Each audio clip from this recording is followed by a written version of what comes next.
Do you get a clear view of the fish on your Echosounder?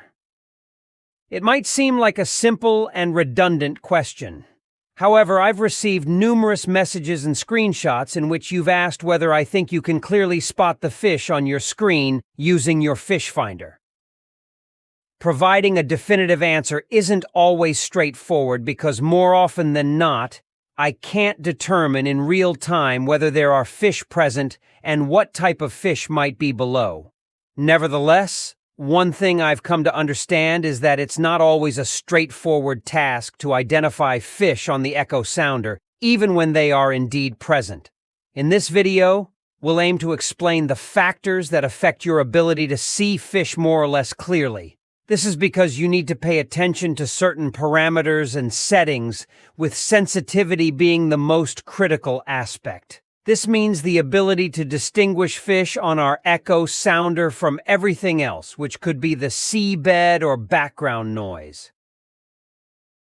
Let's kick off this video and explore the reasons why it's crucial to be mindful of specific elements to ensure you can effectively spot fish on your screen. The first step is to navigate to the Echosounder mode on our instrument. In my case, I'm using the Furuno Tsit3. Within this mode, we have a transducer, specifically the B265LH, and the initial adjustment we need to make is to fine-tune the gain. Presently, the gain setting is low, indicated by the value of 24. But I'm going to start increasing the gain now. As you can observe, when I raise the gain, it generates a series of noise patterns, and the clarity of the targets on the seabed undergoes some changes.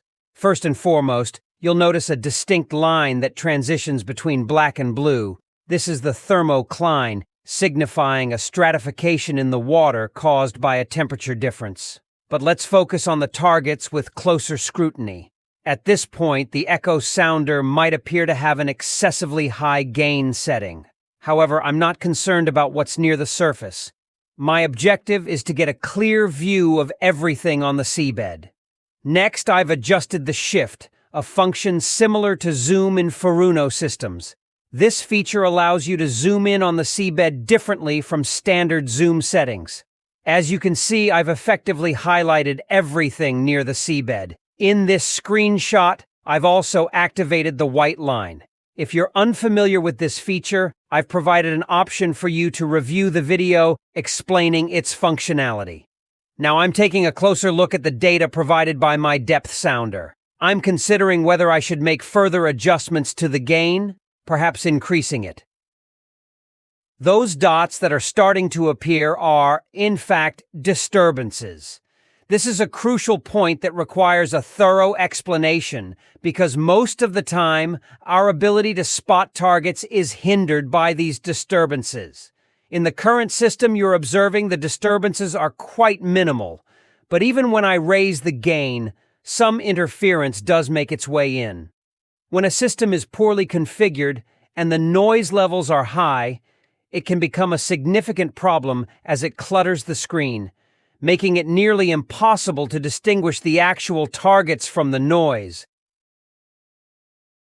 As we navigate with our Echosounder, we're entering an area where the thermocline has descended significantly. As a result, I'm forced to reduce the gain to maintain a clean representation of the seabed. We're presently at a depth of 22 meters, and there is some activity on the seabed. However, due to the disturbances caused by the thermocline, I'm unable to highlight them effectively. Now let's delve into the vital topic of the color line or color palette. Choosing the right color palette is crucial to effectively highlight the targets. At this moment, you can see two distinct color palettes on the screen. The section dominated by green emphasizes the background structure, while the palette on the right, adorned with yellow hues like the sun, is designed to bring the targets into sharper focus. Of course, it's essential to ensure that the gain is correctly adjusted as always. maintaining the instrument's sensitivity at the appropriate level. By doing so, you can achieve optimal visibility of the targets. In terms of scrolling, my recommendation is to always maintain a 1-to-1 ratio. Adjusting the scroll speed by speeding it up or slowing it down can limit the tool's performance. Here, we're employing a 1-to-1 scroll, and we're currently operating at a depth of 57 meters. This revised version clarifies the purpose of the color palettes and provides a concise explanation of adjusting settings. Observing closely, you can see that I'm transitioning from a depth of 55 meters to 60 meters, and the target definition remains perfect, as you can see. In this case, the color of the targets isn't the critical factor. What truly matters is the target's size. The duration a target remains on our screen depends on the depth. A small mark at a significant depth won't enable us to visualize a large fish unless we work with shift or zoom settings. Hence, one valuable tip, especially for those who aren't seasoned experts, is to maintain a fixed number of meters on your instrument scale, like 10 or 15 meters, regardless of the actual depth. This way, a target observed at 50 meters or 20 meters will appear roughly the same size if it's the same fish. A larger or smaller fish will already be distinguishable and comprehensible, even at this size. Regarding color, the target's specific color, whether red, blue, or light blue, isn't critical. What matters is that the fish shifts even slightly from the center of the cone, resulting in a target with a different color. A target appears red when all settings are optimal, especially when it passes directly under the boat. If the same fish moves a few meters to the right or left, it will maintain the same shape but in a softer color. You can make adjustments to the settings to restore the target to red, but it's not an essential factor. The size and shape of the target are crucial indicators. A small fish will typically leave a shorter mark, especially at moderate or greater depths. Shorter, thinner marks usually correspond to smaller fish, whereas longer marks signify larger, more substantial fish. The thickness of the mark also serves as an indicator of a fish's presence. It's essential to distinguish between schools of fish and individual specimens. In this screenshot, for instance, we need to pay close attention to two distinct elements. The section I'm pointing to here isn't a school of fish, but rather a rock positioned at a certain distance from the transducer, casting a shadow within its cone. On the other hand, this more prominent feature is undoubtedly a school of fish, with medium to small size specimens. Once again, I'm adjusting the shift between 23 and 36 meters, providing a span of just over 12 meters. In this instance, I'm employing a low-frequency transducer. In my experience, at these depths, this probe offers the most comprehensive information. It allows me to not only detect the fish, but also conduct an in-depth analysis of the seabed.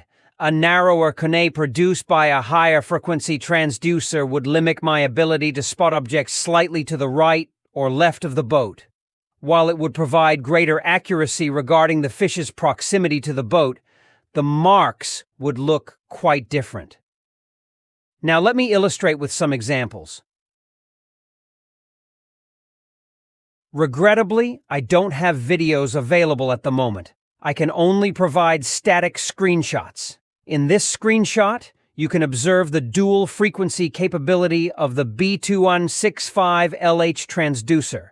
The left side is the high frequency output and the right side is the low frequency output. On the left side, you might notice some noise, as I intentionally increase the gain slightly to enhance target identification.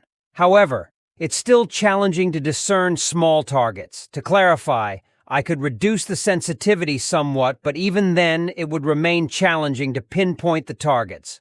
Why is this the case? The reason for this lies in the relationship between frequency and the width of the cone. Higher frequencies result in narrower cones, which means the target stays within the cone for a shorter time, creating shorter marks. In contrast, Lower frequencies, as you can see here, produce longer and more easily visible marks. We'll explore later in which scenarios it's more suitable to utilize the high frequency. Let's provide another example of the differences between low and high frequencies. On the left, we have the high frequency, and on the right, the low frequency. The school of fish appears narrower and smaller on the high frequency, whereas the low frequency shows a more detailed representation. In addition, the low frequency is more informative about the seabed. In this specific scenario, we're at a relatively shallow depth, around 9-10 meters, and you can clearly see the algae on the bottom and the rocks. Now, pay close attention to the fish arches. Here is the high frequency, which theoretically should offer more defined results with chirp technology, but it does not. The choice between high and low frequencies essentially boils down to the cone angle. A high frequency has a narrower cone, while a low frequency generally provides a wider cone.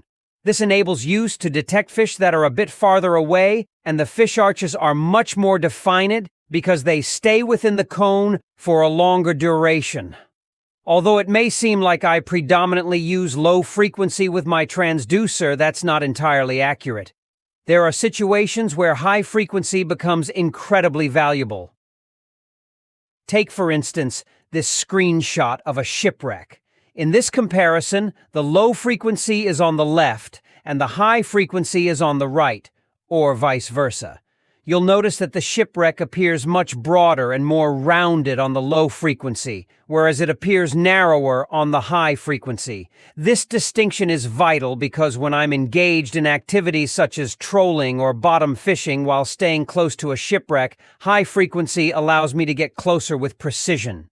In scenarios featuring wrecks, shoals, seabed steps, or rocky structures, I consistently opt for high frequency to minimize the shadow cone. By now you should have a clear understanding of the concept, and most importantly, it enables me to pinpoint and observe targets in proximity to these structures.